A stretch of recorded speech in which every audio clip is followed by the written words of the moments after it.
ना घर है चलो भूखो लागल बारे दादा बाप रे चले ए बबुआ पतोहा बाड़ू हो पतोहा केने गली रे पतोहा रुको दादा आँख निकल के रे बाप रे बहरी में नाचो तारे दादा लागत तो जान चल जाई ए बबुआ वो पानी ले आवो बबुआ वो सुनो ताड़ू पानी ले आवो एक लोटा आँख निकल के रे दादा बहरी में नाचोता दादा रे दादा अरे नईखो चकारे घरवा में अरे बाप रे का करत तारा सरे का करत तारा सो तुमनी के कुछ ना तो का बगिला सो मेरे का करता आई कौन बजा रे गर्दन दाबे वाला रे गाना ए आई तू का करत रे कुछ ना हुर दम पेटा में लौ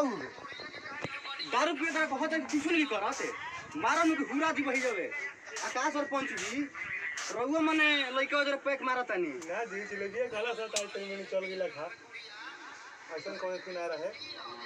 मतलब कि रहुआ सबे मतलब रहुआ बड़ हो गई नहीं रहुआ समझावे के चाहिए रहुआ मतलब ऐसने काम करतानी हां जी ऐसा कोई काम नहीं थे लेकिन आई तनी में थी काला जिलेबी चलते हुर जन तारा का तो ढेर बोललो तभी हुरिए दे हो छोड़ दी हुरिए धम तारा कभी छोड़ दी बस मारन उलट के पलट जीव तू ना रहे ढेर करता रहे दी अरे रहुआ जानो तनी कबे तो दुआरी के बोठे उठा आंख बहरी में निकल के नाचत रहे लेकिन मैंने सुनाइला पानी मांगत नहीं पानी देते नहीं हम से और पानी के तो कबे तो हिया रे हां तो हिया रे गाना बंद हो गया अब बोल का गाना बंद के तू बोलत रे तो ये कोई नहीं हो कैसे रे पतिया के भेजले नहीं हो रे भेज देनी के कारण से पूछ के भेजला से तुम के कारण से पूछ अरे घर के मालिक हम बनी तो हमरा से पूछबे नु माने हमार मेरे तू मालिक हो गया अरे आज से पहले सब आदमी सास ससुर करल विदाई तू कहता रे कि हम मालिक केकर से पूछी तोर बियाह के पीले रहे रे हम ही न पीले रही देख चल बुलावे दे ए सरपंच जी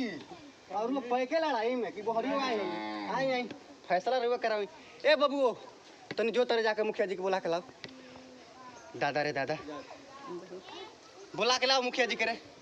मुखिया जी के बुला के लाओ अरे पिया खड़ा बाहरी लिखो ना तो हुरिए दे हम तारा के मार को भी छोड़ी तू ढेर थी करत है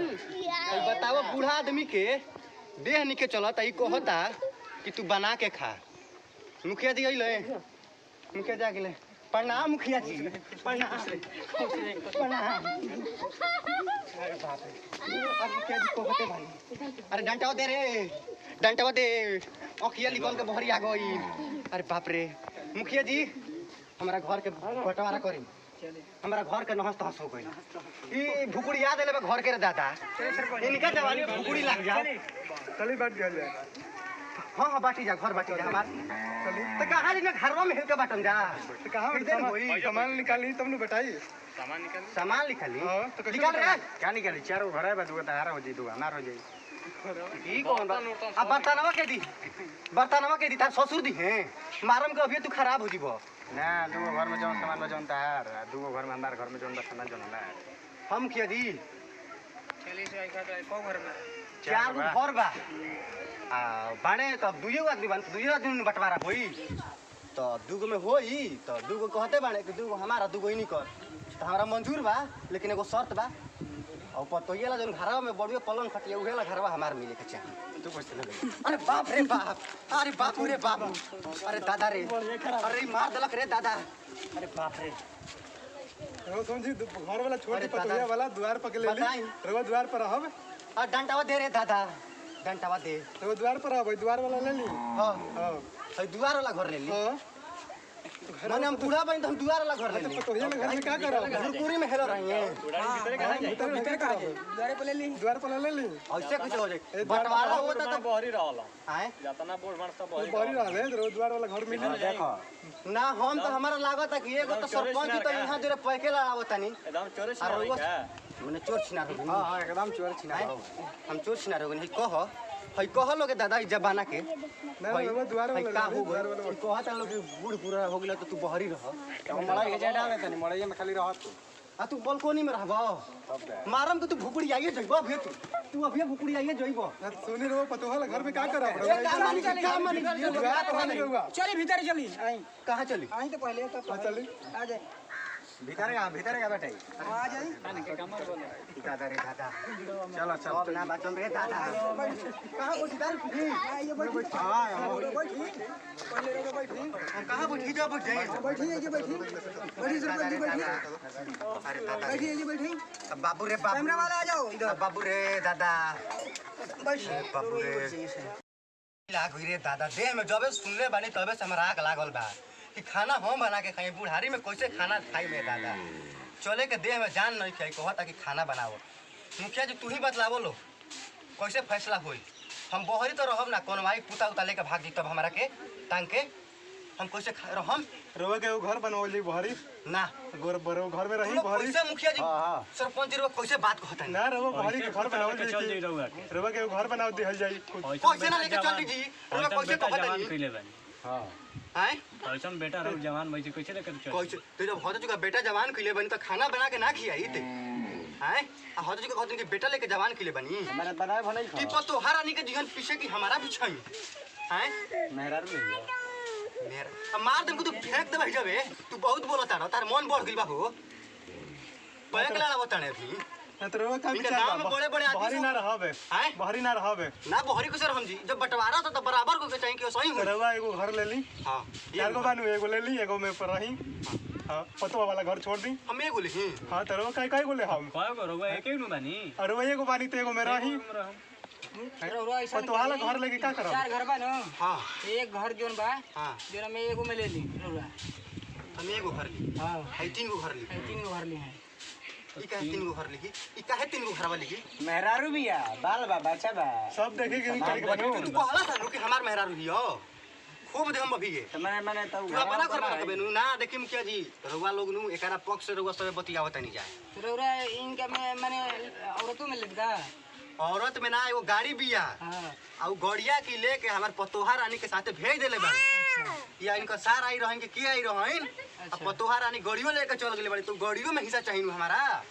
इनका पास मेहररू बिया गड़िए बिया तो हम का पर चलम का चीज ले रोरा गाड़ी ले की मेहरारू ले हमारा तो अभी तो कुछ चली लेकिन गड़िया सही रहे बड़ी सही रहे हाँ गाड़ी पर चल के बैठी पी पी पी गड़िया कहाँ बहुत के मजा है आई पंची बोली कुछ गड़िया कहाँ के है रउआ के है के हक दहेज के है तो हमार किलो रहे पैसा हमार लगा राउर किनो रहे ता ससुर 5000 रुपया देले मैंने किले कहता कि हमार रहे दहेजिया रहुआ कहते तनी अपन रहे पहले बताई कि ना हमार रहे जी के कर रहे आई कहता कि दहेजिया रहे यार को है से बाहर रहे अगर उ रहे राउ रहे तो पहले कागज हां पत्र दिखाई दिखाई सब पहले कागज पत्र हमारा बुझाला कि हम कागज पत्र दिखाई मेरा रोद ला गाड़ी में तला फूल के किने कोई था गाड़ी हां ठीक किने भी रहे किने खती गाड़ी तो फिर कहते कि दहेज मिल रहे ना ससुर ने सही रहते किनाले रहते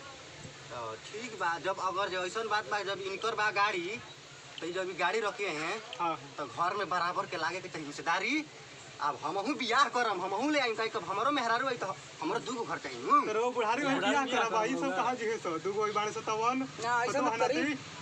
ना तो हम ना जानो हमारा के बस चाहिए तो चाहिए बस हर चीज में बराबर के होई हमरा के मारो था एकरा के तो मुआ दे हम ना रही रोज हई बोलता एकरा के तो हम सही खराब कर दे रह दी बैठी मारत काहे ना बोली रे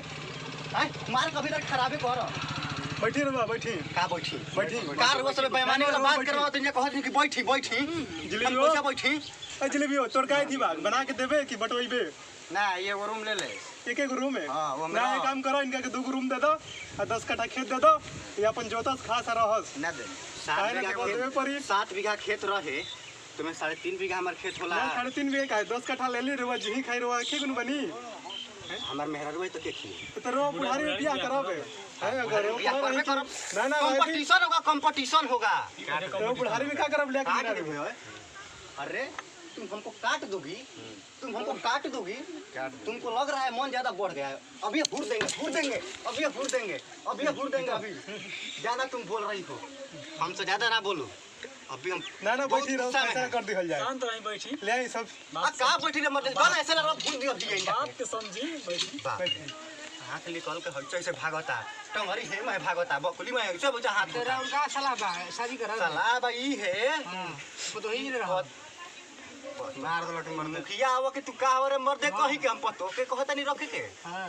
हम कहनी हमरो बियाह करवा दलो अच्छा हां हमरो बियाह होई आ घर में आधा का बंटवारा होई तबे होई देखिए रवा बियाह छोड़ दी, घर में आधा ले लिए, 10 कट्ठा खेत ले ली। हां अब अगर जोती खाइए रही अब सब बियाह काहे खातिर करावे बुढ़ारी में?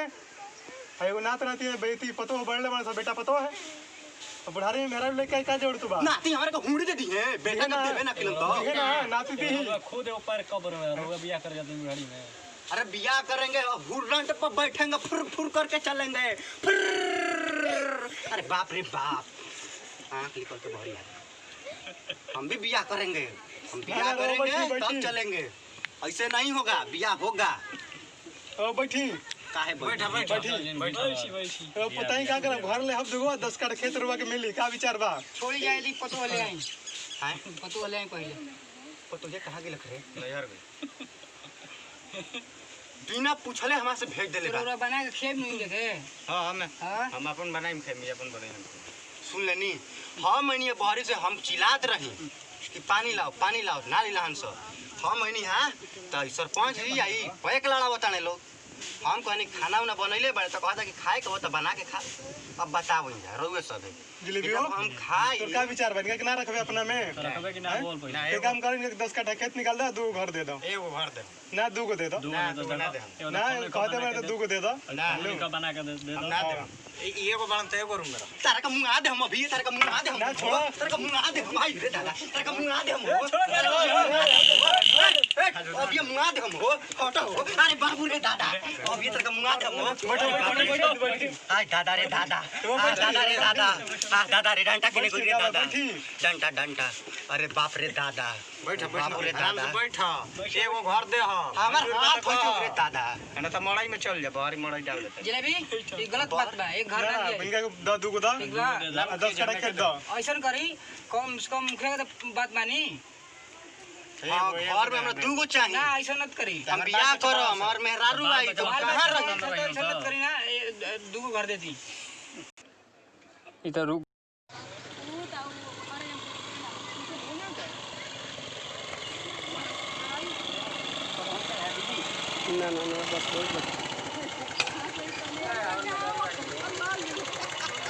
अपने उतर के कुछ भाग रही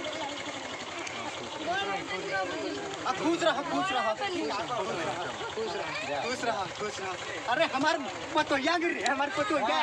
होटल हो हमार पतोया गई होटल में मर दे भाई पतोया ए पतोहा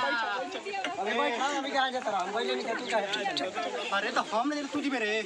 तो तू जी भ बैठो गाड़ी उठ जा बैठा अभी बंटवारा करो बंटवारा पतो अब का बंटवारा होई पतोया के पहले पतोया सब छाइनु पतो से पूछा बा पते बुलाए पूछे जाके घर देने नहीं है पाए बना के दिए रवा के तब ना दिए पतोया बेटा पहरी आई घर में चले के पड़ी अरे में चले चली जा चली घर में पूछायो करा अरे दादा रे हमार पतोया एक्शन पतोया यार हमार पतोया मार के फेंक देंगे अभी है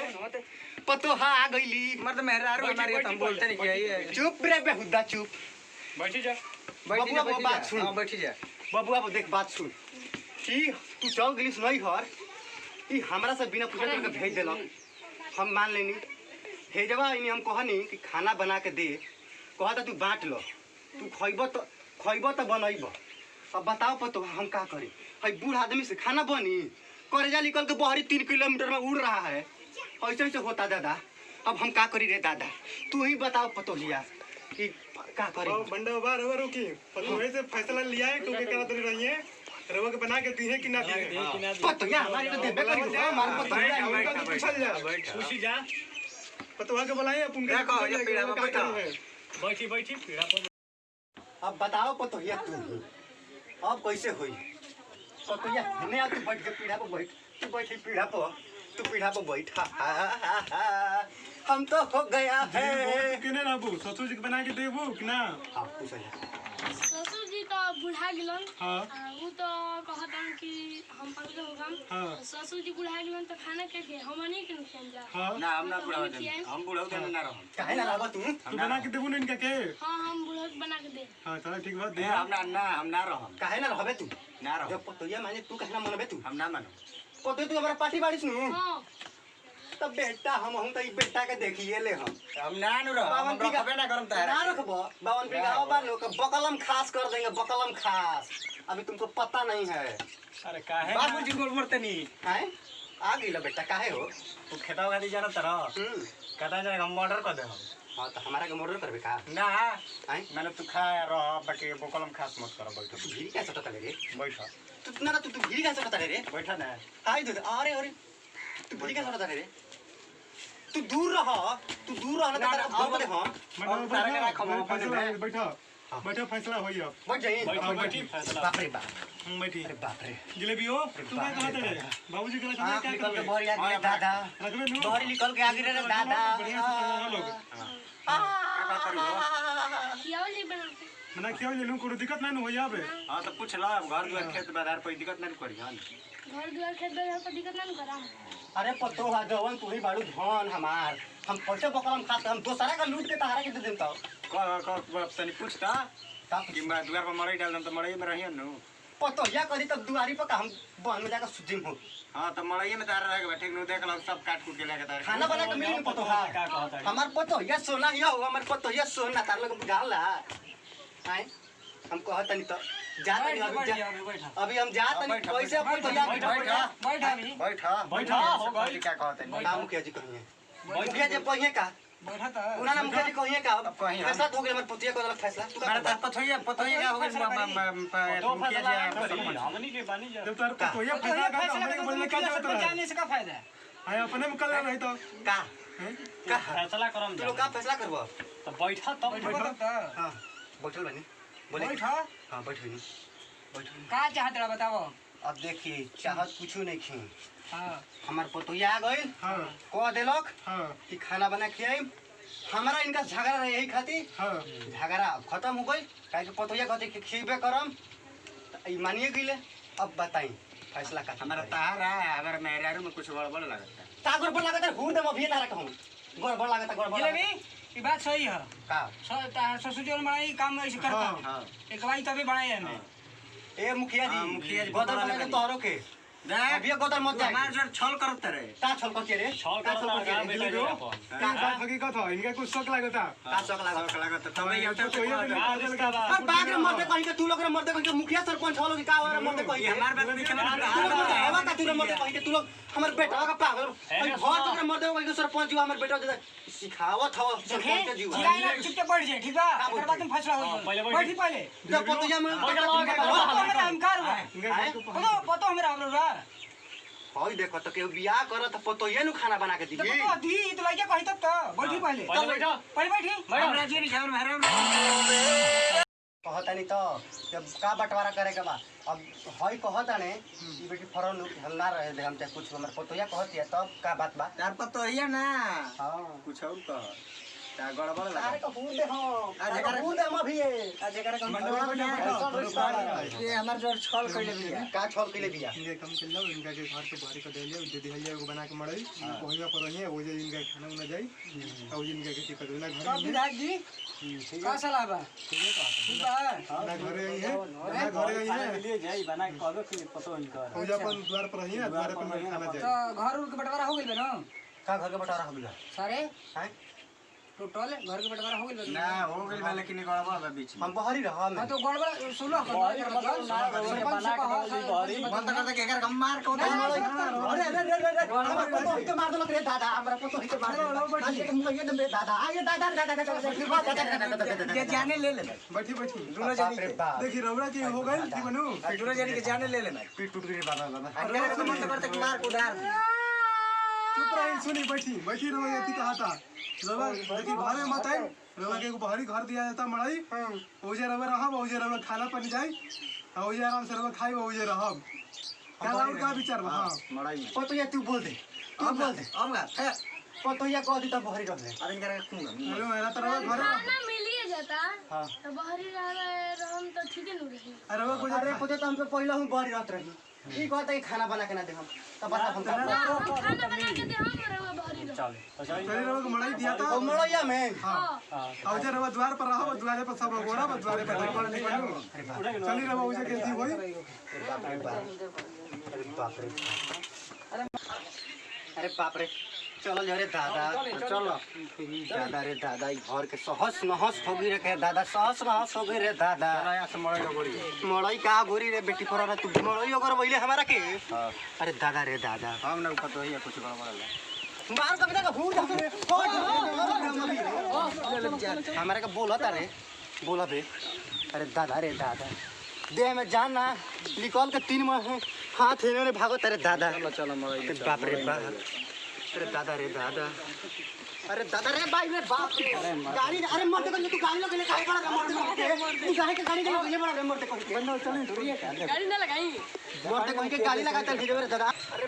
बाप जान ले लो अरे दादा हमार अरे बाप रे कैसन दुआरी बारे दादा रे दादा फान जाई खान जा रुक जा फान जा फान गया फान गया फान गया फान गया मैं मत के मैं चली चला तब ये देख ला का दिया हम ऐसा करेंगे देखो अरे देख पैसा देंगे बारा के अरे दादा रे दादा बाप रे हई मड़ैया में हां देखिए मुखिया जी के मड़ई हो यही में हम अरे ई तो बहुत एकदम बहुत बढ़िया बारे हम यही में रहबे करब चौकी डाल कर बनी यही में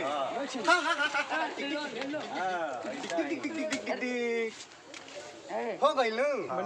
जा लोग ये मड़ाई दिया ही ऐसे रहा ऐसे रहो सब खाना पानी मिली कौन दिक्कत ना होई कोनो दिक्कत का बा हो दिक्कत का बा कुछ नहीं खदी खंजट का बा अब कुछ झंझट नहीं है ठीक है मिल हमें खाना ला के दे दियो आराम से सभी तुरंत पतोया के ले जाके दे दे हम पतोया खाना बनाई हम घरे निकल जाए ना ना रवा घरे निकल जाए के ऐसे रहा ऐसे रहो सब खाना पानी आई हगहु मुतो ना जाई ना हके जाए घरे निकल जाए के रहुआ अच्छा घर जाई के नहीं हां रवा ऐसे रहो आज तो हर कदम खराब कर दम अभी घेर करते रहो अरे तारे के नहीं फूट दम बारा के फिर पहले बड़ा कर दियो रवा बात सुन चलो रवा ऐसे रहा ऐसे सब कोई रवा के मिली खाए पानी जितना थी वही तो रवा के मिली घरे निकल जाए के घरे ना जाई ना ठीक जबे रहो हां हम एक जगह रहो हिलब ना ना हां ठीक बनो ठीक बा कौन दिक्कत नहीं होई ना कोनो दिक्कत नहीं तो नहीं तो रवा के मिली ठीक बा नमस्ते प्रणाम हम सुशीला देवी। नमस्ते भैया हम जिलेबी है नमस्ते प्रणाम हम सरपंच जी नमस्ते प्रणाम हम मुखिया जी। नमस्ते प्रणाम मुखिया का हम पीओ और मुखिया के सेवा सेवक अच्छा बोलो तनी तो मतलब अब सब लोग बोल हमारा के बोले के कहते नहीं बोलो बोलो तो बोली नमस्ते प्रणाम हम कहल चाहता नहीं कि देखनी है जा हमारे घर में आग लगा दिले हैं लोग अब हम ये कहता नहीं कि केहू के घर में आग ना लागो लेकिन जो वीडियो भेजे तनी नु एक के खूब लाइक करी खूब शेयर करी खूब देखी बहुत मजा ली तनी हमरो के मजा दी जय हिंद जय जय जय